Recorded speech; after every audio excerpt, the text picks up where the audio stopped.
సాధనా సాధనా లక్ష్య సిద్ధికై సాధన చిత్తశుద్ధితో సాధన విజ్ఞానాశించే జిజ్ఞాసుల కోసమే సాధనా సాధనా సరిగమ పదని స్వరాలైనా సంకీర్తనలేవైనా నటనైనా నాట్యమైనా కళారూపమేదైనా నేర్చుకునే మనసుంటే నేర్పేందుకు గురువుంటే నిరంతరం దీక్షగా సాగాలి సాధన సాధన సాధన సాధన సాధన సాధనా కార్యక్రమం చూస్తున్న మీ అందరికీ కూడా సాదరపూర్వక సుస్వాగతం. ఇంత శ్రద్ధగా మీరు చూస్తున్నందుకు మాకు చాలా సంతోషంగా ఉంది. ఈరోజు ప్రవేశ దరువుల్లో ఒక భాగంగా బలి చక్రవర్తి ప్రవేశ దరువుని నేను నేర్పిస్తాను. ఇందులో కాకపోతే ఏంటంటే ప్రతిసారి మనం ఇద్దరిద్దరు నర్తకిమణులు నేర్చుకోవడం చేయడం జరుగుతుంది. కానీ ఇక్కడ ఒక చక్రవర్తి అంటే అటు ఇటు కూడా భటులు ఉంటారు, అటెండెంట్స్ ఉంటారు. అలాగే మధ్యలో శుక్రాచార్యులు వస్తాడు, తర్వాత ఇద్దరు నర్తకిమణులు వస్తారు. దగ్గర దగ్గర అంటే 5-6 మంది చేయవలసి వస్తుంది. అందువల్ల కొంచెం ఫ్రీగా డాన్స్ చేయడానికి కొంత మూమెంట్స్ రిస్ట్రిక్షన్ ఉంటుంది. అది మీరు అనిదా భావించకండి. నాకు సాధ్యమైన రీతిలో నేర్పిస్తాను, వాళ్ళు కూడా నేర్చుకుంటారు. మరి చూద్దాం. బలి చక్రవర్తి ప్రవేశ దరువు పల్లవి అయిపోయింది. అనుపల్లవి. అలవి కాని బల విభవో జ్వలదీప్ కొలువు తీరెన సుర చక్రవర్తి బలి విమల కీర్తి కొలువు తీరెన సుర చక్రవర్తి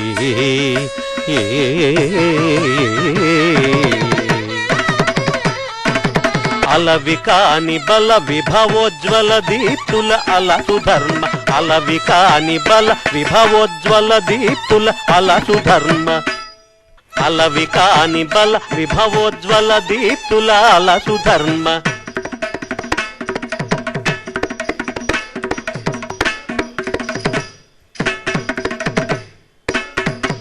అలవి కాని బల విభవోజ్వల దీప్తుల నలసు ధర్మ అలవి కాని బల విభవోజ్వల దీప్తుల నలసు ధర్మ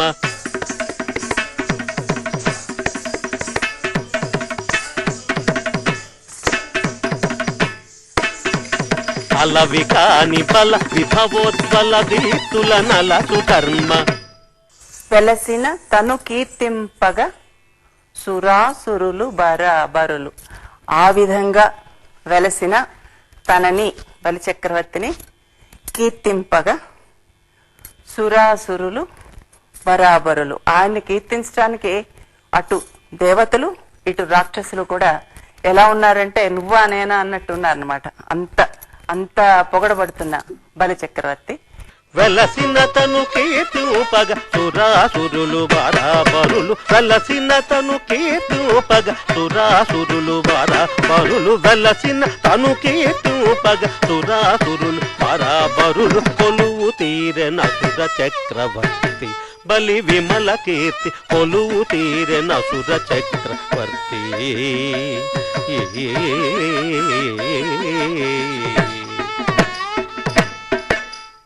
వెలసిన తను కీర్తింపగ సురాసురులు బరాబరులు వెలసిన తను కీర్తింపగ సురాసురులు బరాబరులు వెలసిన తను కీర్తింపగ సురాసురులు బరాబరులు కొలువు తీరే అసుర చక్రవర్తి బలి విమల కీర్తి కొలువు తీరే అసుర చక్రవర్తి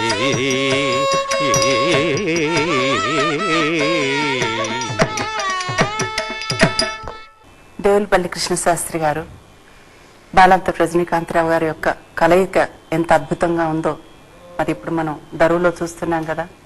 కృష్ణశాస్త్రి గారి భావుకత, భావ కవిత్వం అసలు తెలుగు సాహిత్యంలోనే ఎవరికి కూడా లేదని చెప్పవచ్చేమో. ఆయనని ఆంధ్ర షెల్లి అంటారు. అంటే ఒక కీట్స్ తో ఒక శల్లితో పోలుస్తారు ఆయన్ని.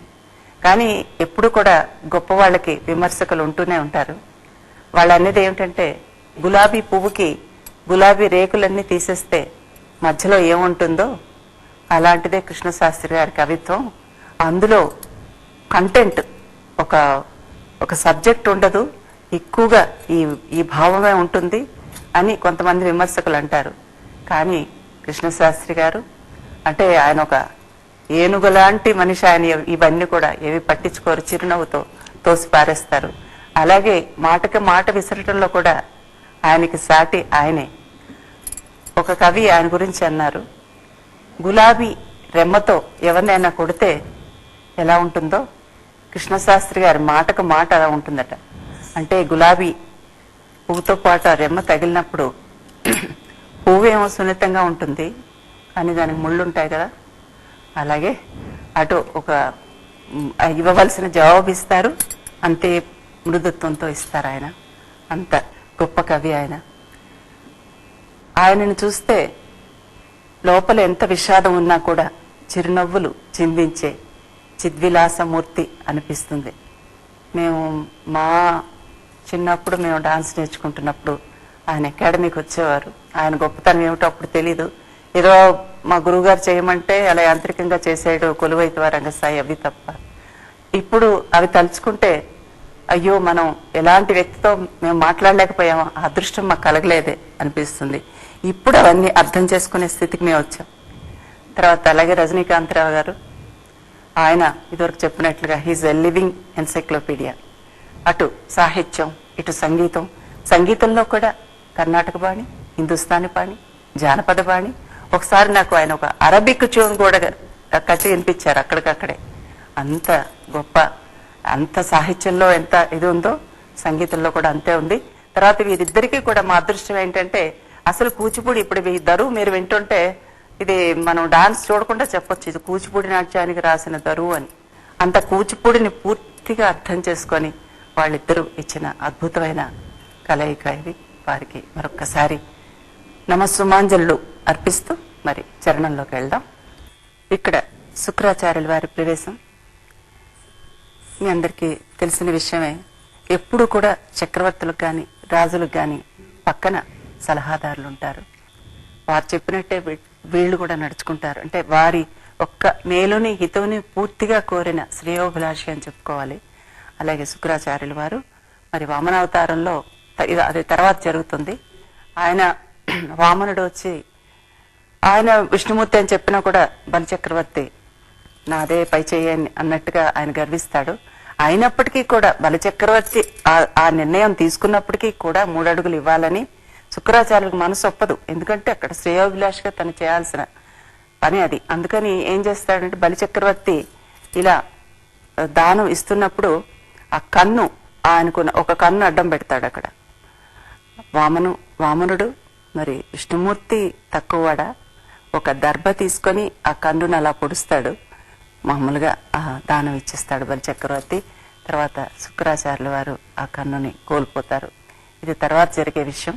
ఇక్కడ శుక్రాచార్యుల వారి ప్రవేశం కూడా చాలా ఒక తమాషగా పెట్టారు. అది జం తక జం జం తక దిగి తక దిగి దిగి తక జం తక జం జం తక దిగి తక దిగి దిగి తక జం తక జం తక తం దిగి తక దిగి తక తం జం తక తం దిగి తక తం తదింగిణత తం తక తదింగిణత తం తక దిక్కు తదింగిణత. అక్కడ సాహిత్యం చరణం మొదలవుతుంది.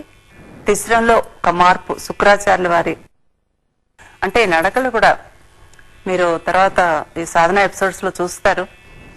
ఒక్కొక్క క్యారెక్టర్ కి తగిన నడక అది నిజంగా అది మేము చేసేవాళ్ళ మాట అలా ఉంచి ఆ నడకలు ఇచ్చే మృదంగం గాని మరి నటువాంగం గాని వారికి అసలు అవగాహన శక్తి ఎంత ఉండాలంటే వాళ్ళు అక్కడ సరిగ్గా ఇస్తే గానీ మాకు ఇక్కడ సరిగ్గా రాదు. అద్భుతమైన నడకలు మేము అందుకొని ఈ మాత్రం చేయగలుగుతున్నాం వాటిని. ఇది శుక్రాచార్యుల వారి ఆ ప్రవేశం ఖండగతిలో తీసుకున్నారు.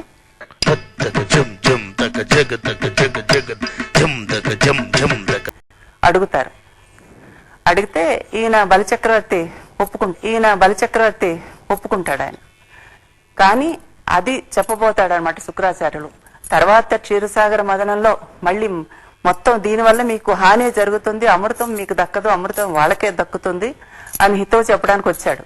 కానీ బలిచక్రవర్తి ఒక్కొక్కసారి వినిపించుకుంటాడు, ఒక్కొక్కసారి అది మాట ఇచ్చిన తర్వాత తప్పడం అనేది ఆయనకి లేదు. అందువల్ల ఒక్కొక్కసారి వినిపించుకోవడం కూడా అవదు. ఏదైనప్పటికీ అది అంతా ఇక్కడ లేదు, కానీ ఆ పాటలో ప్రస్తావించవలసి వచ్చింది. సరస భార్గవుండు హితము తెలుప రాజసము గొలుప. చూద్దాం మరి. సరస భార్గవుండు హితము సల్లుప రాజసము గొలుప, సరస భార్గవుండు హితము సల్లుప రాజసము గొలుప.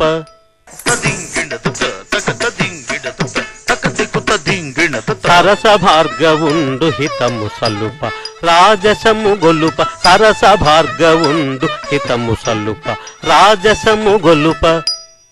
వరుసన అసుర సామంతులు నిలువ కరమెత్తి కొలువ. మామూలుగా చక్రవర్తి చుట్టూ సామంతరాజులు ఉంటారు. మనం 2 భటులతో చూపించాం. మామూలుగా నృత్యనాటిక చేస్తున్నప్పుడు మేము 4 భటులతో చూపిస్తాం. శుక్రాచార్యులు వారు ఉంటారు. సామంతరాజులందరూ కూడా అక్కడ ఉంటారు అనమాట. వాళ్ళందరూ కూడా వరుస నసుర సామంతులు నిలువ కరమెత్తి కొలువ. వాళ్ళు ఎలా ఉన్నారంటే చెయ్యెత్తి జేకొట్టు అంటారు, అట్లా వాళ్ళు పరాకు. ఈ పరాకుని మన కూచిపూడి నాట్యంలో సంప్రదాయ సిద్ధంగా వస్తుంది. అసలు ఆ పరాకుతోనే ఒక రకమైన ఆ సభ తాలూకు వాతావరణం అంతా మన కళ్ళ ముందు అలా కనబడుతుంది. ఒకసారి మరి వరుసనసురు సామంతులు చేసి ఈ పరాకు కూడా చేద్దాం. ఒకసారి ప్లెయిన్ గా వస్తుంది, తర్వాత తకతిమి తకజండుతో వస్తుంది.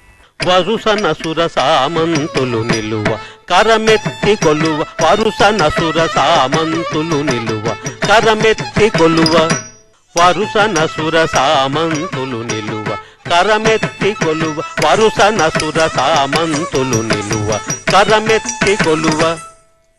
ఇక్కడ బహు పరాకు చెప్తారు. వరుస నసుర సామంతులు నిలువ కరమెత్తి కొలువ, బహుపరాక్ బహుపరాక్ రాక్షస వంశోద్దీపక, బహుపరాక్ త్రిభువన వైరిగణ భయంకర నామ బలి సార్వభౌమ, బహుపరాక్ బహుపరాక్ బహుపరాక్. వరుస నసుర సామంతులు నిలువ కరమెత్తి కొలువ, బహుపరాక్ బహుపరాక్ రాక్షస వంశోద్దీపక, బహుపరాక్ త్రిభువన వైరిగణ భయంకర నామ బలి సార్వభౌమ, బహుపరాక్ బహుపరాక్ బహుపరాక్. పరాకు అయిపోయిన తర్వాత మరొక్కసారి వరుసనసురు సామంతులు నిలువ కరమెత్తి కొలువ అవగానే ఇక్కడ 2 రాజనర్తకీమణులు కురకట తద్ధిమిత తోంత తడికిట అని వయ్యారులు వాళ్ళిద్దరూ కూడా వచ్చి రాజుగారి దగ్గర తమ ఇది చాలా కాలంగా వస్తున్నది, ఇది రాజసభలో రాజనర్తకులు చేయటం అనేది. వాళ్ళిద్దరూ కూడా వాళ్ళ యొక్క నాట్య ప్రతిభని ప్రదర్శిస్తారు. తరికిటయని వయ్యారుల్ పురకట తద్ధిమిత తొంత తరికిటయని వని వయ్యారుల్ పురకట తద్ధిమిత తొంత తరికిటయని వయ్యారుల్ పురకట తద్ధిమిత తొంత తరికిటయని వయ్యారుల్ పురకట తద్ధిమిత తొంత తరికిటయని వయ్యారులు పురకట తద్ధిమిత తొంత తరికిటయని వయ్యారుల్ పురకట తద్ధిమిత తొంత తరికిటయని వై. తక్కిట్ట తక్కిట్ట తక్కిట్ట తక్కిట్ట చేయండి. గూనె పెట్టద్దు, కళ్ళు కింద చూడొద్దు. 1 2 3 4 1 2 3 4. పురకట తద్ధిమిత తొంత తరికిటయని వయ్యారులు పురకట తద్ధిమిత తొంత తరికిటయని వయ్యారులు. తర్వాత పురకట తద్ధిమిత తొంత తరికిటయని వయ్యారులు పురకట తద్ధిమిత తొంత తరికిటయని వయ్యారులు పురకట తద్ధిమిత తొంత తరికిటయని వయ్యారులు పురకట పురకట తద్ధిమిత తొంత తరికిటయని వయ్యారులు పురకట తద్ధిమిత తొంత తరికిటయని వయ్య. వస్తుంటారు స్టూడెంట్స్, వాళ్ళు ఎప్పుడు చూసినా ఏ మాత్రం ఖాళీ సమయం దొరికినా పుస్తకాలు పెట్టుకొని కూర్చుంటున్నారు, పరీక్షల్లో రాలేకపోతున్నారు. ఇదేంటంటే ఈ లలిత కళలు రెగ్యులర్ గా సాధన చేస్తే గానీ మనకి అవి రావటానికి పరిపూర్ణత సాధించడానికి చాలా కష్టం. అటువంటి సమయంలో ఇదివరకు మా రోజుల్లో ఎలా ఉండేదంటే హాయిగా సాయంకాలం 4 గంటలు అయిపోతే మాకు ఇక ఆటలు, లేకపోతే నాట్యం, ఇలాంటి వెల్తికలు నేర్చుకునే వాళ్ళకి నాట్యం, సంగీతం, తర్వాత ఆటలు, తర్వాత హాయిగా పడుకునేవాళ్ళం, పరీక్షలప్పుడు మాత్రమే చదివేవాళ్ళం. ఇప్పుడు అలా కాదు కదా. 7th క్లాస్ రాక ముందు నుంచే మరి పొద్దున వెళ్తే రాత్రికి వస్తున్నారు. ట్యూషన్లని అవని ఇవని ఇప్పుడు ఏమి అనడానికి కూడా లేదు. ఆ కాంపిటేటివ్ స్టడీస్ అలా ఉన్నాయి, ఈ అవసరాలు అలా ఉన్నాయి. ఇప్పుడు జాబ్ చేస్తే గాని, భార్యాభర్తలు ఇద్దరు ఉద్యోగం చేస్తే గాని సంసారాలు వెళ్ళటం లేదు, కరెక్టే. కానీ దానికి నేనేం చెప్తానంటే తప్పకుండా చదువు అనేది ప్రయారిటీ తప్పకుండా ఇవ్వండి. ఇప్పుడు మాలాగా మేమంటే పూర్తిగా ఈ నాట్యానికి అంకితం అయిపోయాం అలా అని నేను చెప్పడం లేదు. చదువుకి పూర్తి ఇంపార్టెన్స్ ఇవ్వండి. తర్వాత నేను అనేది సెకండరీ ఇంపార్టెన్స్ మీ నేర్చుకున్న సంగీతం, నాట్యం ఏదో ఒకటి. ఎందుకంటే ఇది మీ జీవితం, మీకు ఈ చదువు అనేది జీవితాన్ని ఇస్తుంది. తప్పకుండా మీ కాళ్ళ మీద నిలబడగలుగుతారు. కానీ మనసు కూడా జీవించాలి కదా. మనసు జీవించాలంటే మనసుకు ఆనందం కావాలి కదా. మనసుకు ఆనందం ఎప్పుడు వస్తుంది? ఆత్మానందం అంటారు. ఇప్పుడు మీరు ఒక పెద్ద ఇంజనీరింగో, డాక్టరో, ఐఐటి ఏదో పాస్ అవ్వచ్చు, సంతోషంగా ఉంటారు. కానీ మనం ఒక ప్రదర్శన చేసి ప్రేక్షకులను మెప్పించి వారి కరతాళ ధ్వనులు అందుకున్నప్పుడు మనకి కలిగే ఆనందం, నా ఉద్దేశంలో నాకు కూడా నేను చిన్నప్పుడు చదువుకున్నప్పుడు అన్ని ఫస్ట్ ర్యాంకులే, కానీ ఈ ఆనందం నాకు అందులో కలగలేదు. ఇదేంటంటే భగవద్దత్తమైంది. ఇటువంటి ఆనందం అంటే మీకంటూ మీరు ఒక ఆనందాన్ని ఏర్పరచుకోవాలి. మీరు కరెక్ట్ గా టైం టేబుల్ సెట్ చేసుకుంటే నా ఉద్దేశం ఇటువంటి ఇబ్బంది కూడా రాకపోవచ్చు. చదువుకి ఇంత సమయం, మీరు వెళ్లే ఇన్స్టిట్యూషన్ లో చదివే చదువుకి, మీ ఇంట్లో చదివే చదువుకి, పోని రెగ్యులర్ గా రోజు రాకపోయినా వారానికి 3-4 సార్లు అయినా వచ్చి మీరు ఒక సంస్థలో డాన్స్ నేర్చుకుంటే మీకు ఖాళీ ఉన్నప్పుడల్లా అంత జీవితాంతం చదువుకోరు కదా. తర్వాత ఉద్యోగంలోకి వెళ్తారు కదా, లేకపోతే మ్యారేజ్ చేసుకున్నాక అప్పుడు కూడా మీకు ఖాళీ సమయం ఉంటూనే ఉంటుంది. మీరు పర్ఫార్మెన్సెస్ చేయగలిగితే చాలా సంతోషం. లేదా టీచింగ్ చేపట్టగలిగితే, మీరు నేర్చుకున్న విద్య నలుగురికి నేర్పగలిగితే అంతకన్నా పుణ్యం ఇంకోటి లేదు. ఒక తరాన్ని నుంచి ఒక తరానికి విద్య వెళ్ళాలంటే ఇంతకన్నా మంచి మార్గం కూడా లేదు. అందువల్ల మీరు ముందు ఈ ప్లాన్ యువర్ టైం టేబుల్. అలా ఫస్ట్ మన ప్లానింగ్ అంటారు. మీ జీవితాన్ని మీరే ప్లాన్ చేసుకోండి. ఇది ఇలా ఉండాలి, అది ఇలా ఉండాలని. తప్పకుండా మీరు 2 చేయగలరని నాకు నమ్మకం. ఎందుకంటే ఇదివరకటి పిల్లల మీద ఇప్పుడు పిల్లలు చాలా చాలా షార్ప్ గా ఉన్నారు. తప్పకుండా చేయగలరు కూడా. బలిచక్రవర్తి పాత్ర ప్రవేశిస్తారు, చూశారు కదా. ఇంకా నేర్చుకోవాల్సింది ఉంది. మీరు అర్థం చేసుకోవాల్సింది ఏంటంటే ఇందులో అతని నడకలో కానీ అతని భావంలో కానీ ఆ రాక్షసత్వం కావాలి. ఇది మామూలు ఏ కృష్ణుడో రాముడో చేసినట్టు కాదు. మీరు ఆ పాత్రలో తాదాత్మ్యం చెందితే గాని, ఇప్పుడు ఆయన ఎంత చక్కగా కన్నారావు గారు పాడుతుంటే ఆయనే బలిచక్రవర్తి అయిపోయారా అనిపిస్తుంది. అసలు ఆ పాట వింటేనే మనకి అభినయం వస్తుంది అనమాట. అంత ఇన్వాల్వ్ అయ్యి, మరి పాడేనే అంత ఇన్వాల్వ్ అయ్యి పాడుతున్నప్పుడు చేసేవాళ్ళం మనం ఇంకా బాగా ఇన్వాల్వ్ కావాలి కదా. గుర్తుపెట్టుకోండి. తర్వాత ఎపిసోడ్ లో మళ్ళీ కలుసుకుందాం. లక్ష్య సిద్ధికై సాధన, చిత్తశుద్ధితో సాధన, విజ్ఞానాశించే జిజ్ఞాసుల కోసమే సాధన. నటనైనా నాట్యమైనా కళారూపమేదైనా నిరంతరం దీక్షగా సాగాలి సాధన.